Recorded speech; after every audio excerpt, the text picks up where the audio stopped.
The state of Alabama is expecting a record number of absentee voters this year, and many people will be voting absentee for the first time. Here at WZDX, our voter access team is helping you prepare for the November election. I spoke with Alabama Secretary of State John Merrill about what you should know if you are voting absentee this year.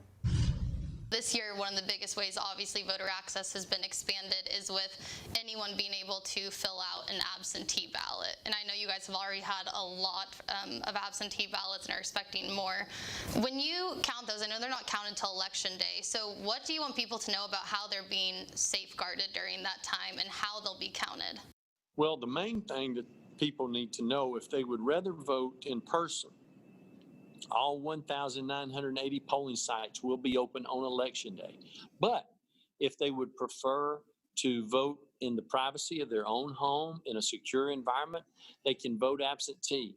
I've actually invoked Title 17-11-3, which gives a universal excuse for all voters in our state to vote absentee.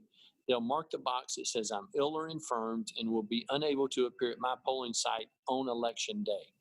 And with that being the case, then anyone can use that excuse and be able to vote for the candidate of their choice. Now, when they successfully submit their application and they get their, obviously they have to follow all directions. So in most instances, that means returning a copy of your valid photo ID. But you'll have a ballot returned to you to the address where you want it mailed. You complete your ballot, return it to the absentee election manager, and they will hold it to Election Day. And on Election Day, those ballots will be opened and then they will be processed. And those votes, the absentee votes, are the first votes that will be reported on Election Day. Is there an actual way for people to know when their ballot is counted? Yes, actually, all they have to do is to follow the tracking system that's online at alabamavotes.gov, which is the same place that you can register to vote, or the same place that you can download an absentee ballot or download a fillable PDF before you submit it. And what are the most common mistakes you see specifically on absentee ballots with people turning them in? Like, why is a reason a ballot would be rejected?